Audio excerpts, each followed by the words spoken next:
எதிரிகள் அனைவரும் ஆஜர்படுத்தப்பட்டனர். அந்த எதிரிகளிடம் ஒவ்வொருவரிடமாக அவருடைய குடும்ப சூழ்நிலை குறித்தும் அவருடைய வருமானம் குறித்தும் அவர்களுக்கு இதற்கு முன்னால் இருந்த ப்ரீவியஸ் வழக்குகளை குறித்தும் நீதிபதி அவர்கள் கேட்டறிந்தார்கள். அதில் A1 ஸ்ரீதர் தனக்கு ஒரே ஒரு மகள் இருப்பதாகவும் வயதான தாயார் இருப்பதாகவும் கூறினார். அவர்களுடைய சம்பளத்தை குறியீடு செய்து கொண்டார்கள். அதுபோக இதுக்கு முன்னால் வழக்கு எதுவும் இருக்கிறதா என்று கேட்டார்கள். வழக்கு எதுவும் இல்லை என்று சொன்னார். அதன் பின்பு எனக்கு கையில் அடிபட்டிருக்கிறது, என்னுடைய விபத்தில் எனக்கு பிளேட் வைக்கப்பட்டிருக்கு, என்னுடைய வயது 61 ஆகிறது, என்னுடைய தண்டனையை நீங்கள் கன்சிடர் பண்ணணும், நான் எந்த தவறுமே செய்யலை அப்படின்னு அவர் சொன்னார்.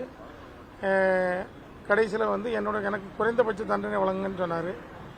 அவர் அதை தொடர்ந்து A2 எனக்கு ரொம்ப கஷ்டமான குடும்பம், நான் வாடகை வீட்டில் இருக்கிறேன், எனக்கு 2 பெண் குழந்தைகள் இருக்காங்க, என்னையும் கன்சிடர் பண்ணணும், நான் குழந்தைகள் எல்லாம் பிரிஞ்சு ஜெயிலில் இருக்கேன், எனக்கு குறைந்தபட்ச தண்டனை கொடுங்க அப்படின்னு சொல்லி கேட்டார். உடல் நலத்தில் எனக்கு பேக் பெயின் இருக்குது அப்படின்னு சொன்னார்.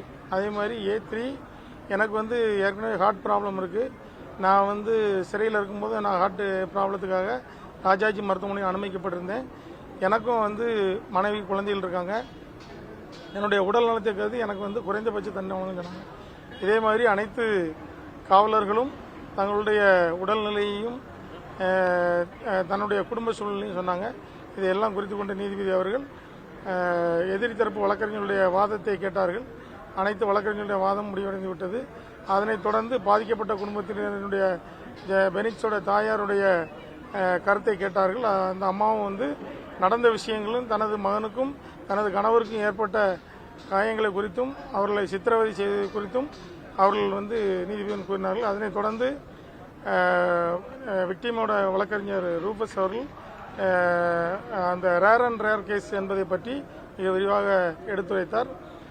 சிபிஐனுடைய வழக்கறிஞர் உச்சநீதிமன்ற தீர்ப்புகள் 5 தீர்ப்புகளை மேற்கோள் காட்டி நீதிபதியிடம் இது ஒரு ரேர் கேஸ், இதில் உச்சநீதிமன்றம் தூக்கு தண்டனை விதிக்க வேண்டும் என்று வலியுறுத்தியுள்ளதாகவும் இதுபோன்ற கஸ்டடியல் டார்ச்சர் வழக்குகளில் கருணை காட்ட வேண்டிய அவசியம் இல்லை என்று கூறியிருப்பதாகவும் சிபிஐனுடைய அரசு வழக்கறிஞர் மிக சிறப்பான தனது வாதங்களை எடுத்து வைத்தார்கள். இன்று அனைவருடைய வாதங்களும் முடிவடைந்த நிலையில் மீண்டும் திங்கட்கிழமைக்காக தண்டனை விவரம் அறிக்கையிடும் என்று நீதிபதி வழக்கை ஒத்திவைத்துள்ளார்.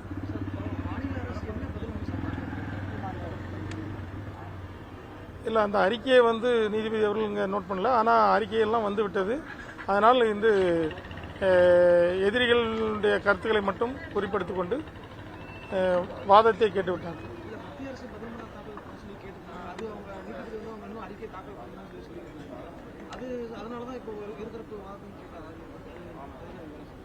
இல்லை, வழக்கமாக இன்னைக்கு டெத் சென்டென்ஸ் கொடுக்கணுமா இல்லை லைஃப் கொடுக்கணுமா அதுக்கான ஆர்குமெண்ட்ஸ் தான்.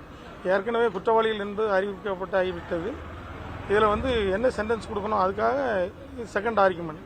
அது எதிரிகள் தரப்பு வழக்கறிஞர்கள் அவங்களுடைய வாதத்தை இதுக்கு டெத் சென்டென்ஸ் கொடுக்க வேண்டாங்கிறத தான் சொன்னாங்களே தவிர தண்டனை கொடுக்கக்கூடாதுங்கிறத சொல்ல. நீங்கள் டெத் சென்டென்ஸ் கொடுக்கக்கூடாது, இது அப்படி ரேர் கேஸ் இல்லை அப்படிங்கிறத அவங்க ஆர்கியூ பண்ணாங்க.